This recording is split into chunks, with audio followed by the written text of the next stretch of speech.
Olá, servidor! Já falamos aqui sobre a PL 257, que é a proposta de alteração da Lei de Responsabilidade Fiscal, que vai trazer inúmeras restrições ao serviço público por conta do excesso de despesas. Mas agora vamos falar também sobre uma outra medida muito preocupante para o serviço público, que é justamente o projeto de emenda constitucional 241 de 2016, a PEC 241. A PEC 241 já está em trâmite na Câmara dos Deputados. Ela agora vai para uma segunda votação, porque ela já foi aprovada em primeiro turno na Câmara dos Deputados com uma vitória acachapante do governo, ou seja, pouquíssimos votos contrários. Os deputados estão todos já imbuídos com esse propósito de aprovar a PEC 241.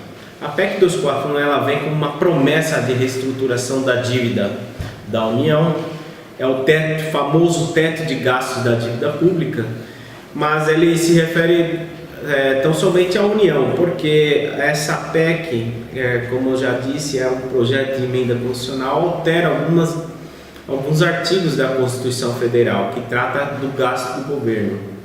E o governo, como nós sabemos, está em déficit. A crise está aí, o governo gasta mais do que arrecada, e existe uma percepção geral de que precisa diminuir os gastos. E essa percepção também ela é difundida muitas vezes de uma forma, às vezes, perversa contra o servidor público. O servidor público hoje é considerado como o maior causador de gastos do governo,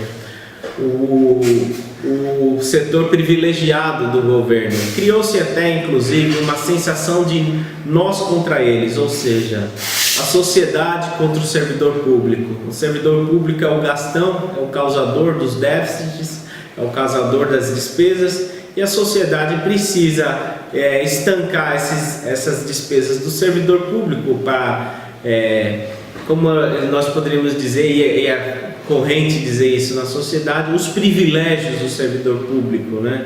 Na verdade, o servidor público não tem nenhum tipo de privilégio, a não ser alguns setores muito específicos que já estão sendo, inclusive, alvo também desse projeto de emenda constitucional, como o caso das aposentadorias de militares e aposentadorias de políticos, né? Que realmente são excessivas, têm valores altos e também certamente tem que ser objeto de alteração, mas não do servidor público normal. A PEC, conforme eu disse, já foi aprovada em primeiro turno na Câmara dos Deputados, vai para a votação em segundo turno e já está recebendo as emendas. O que são essas emendas? São substitutivos. Substitutivos, nesse caso, são as propostas de alteração do texto desse projeto de emenda constitucional.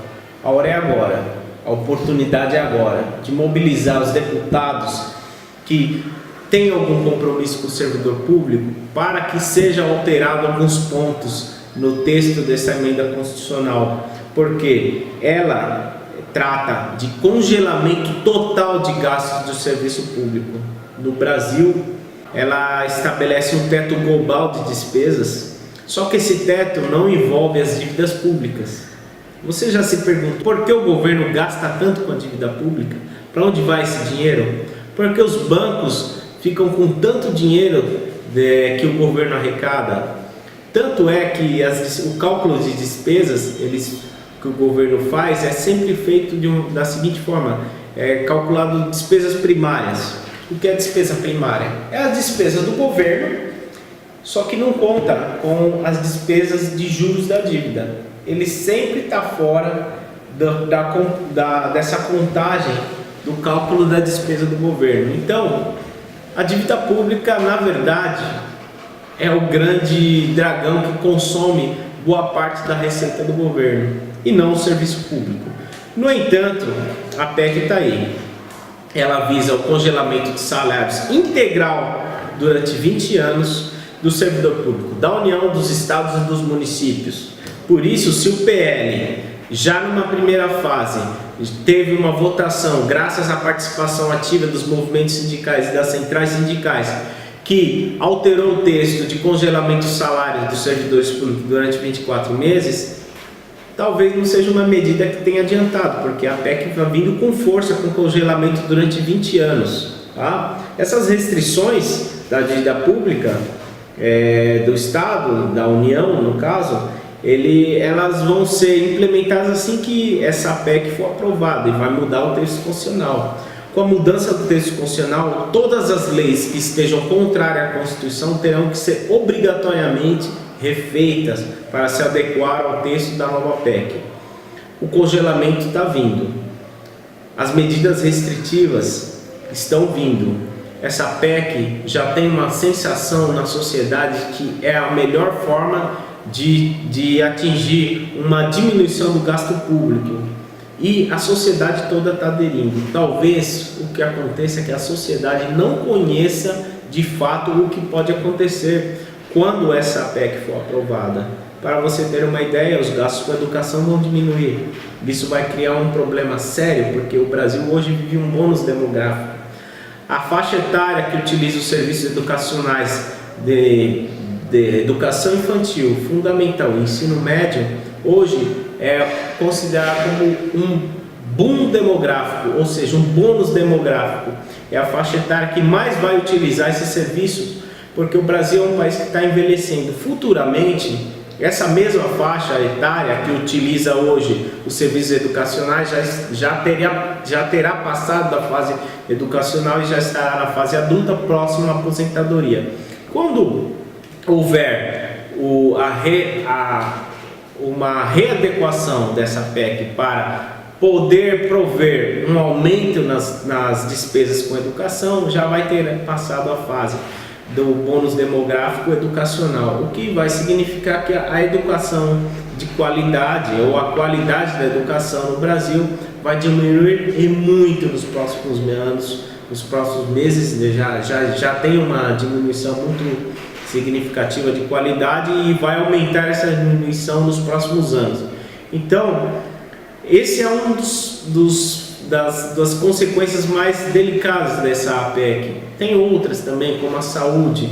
Embora o governo diga que existe um estabelecimento de um teto global, independente do setor em que vai haver esse corte de despesas, certamente educação e saúde são dois setores que vão ter redução de despesa, ou seja, a qualidade vai diminuir, especialmente porque o governo conseguiu também a desvinculação de receitas da União com relação à educação e à saúde, ou seja, o governo não é mais obrigado a gastar um percentual mínimo para a saúde e a educação.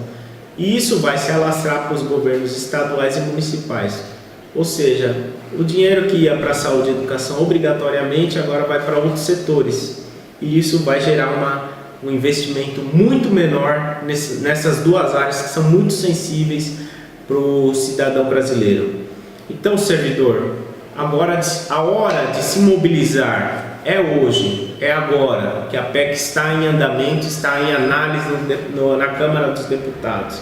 Depois que ela for aprovada na Câmara dos Deputados, ela segue para o Senado para aprovação em mais 2 turnos. Aí os senadores vão ter que ser mobilizados a alterar os dispositivos desse projeto de emenda constitucional. Agora, a hora de se mexer é nesse exato momento, é agora. O governo tem pressa, ele tem pressa de aprovar essas medidas para diminuir os gastos a qual ele está vinculado hoje. Procure o seu sindicato. Nós estamos mobilizando, nós estamos esclarecendo e estamos procurando trazer o servidor à realidade. Hoje o servidor está sendo um balão de ensaio para o que virá posteriormente. Está vindo aí uma reforma previdenciária que vai alterar sensivelmente a questão previdenciária hoje no Brasil. E hoje você tem direito a algumas espécies de aposentadoria que te garantem um salário integral. Isso vai acabar.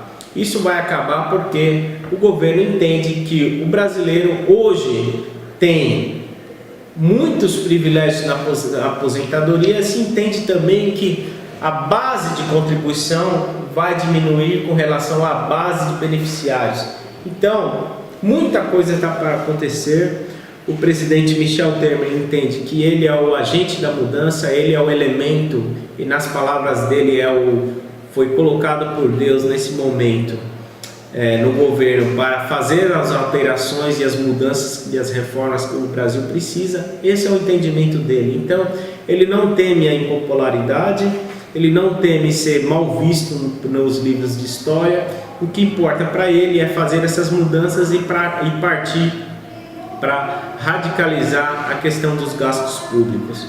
Não é preciso dizer mais uma vez que a hora é agora. Procure o seu sindicato, vamos nos mobilizar, vamos montar grupos de estudos para fazermos propostas aos nossos parlamentares para que essas medidas sejam melhor reestruturadas e melhor pensadas.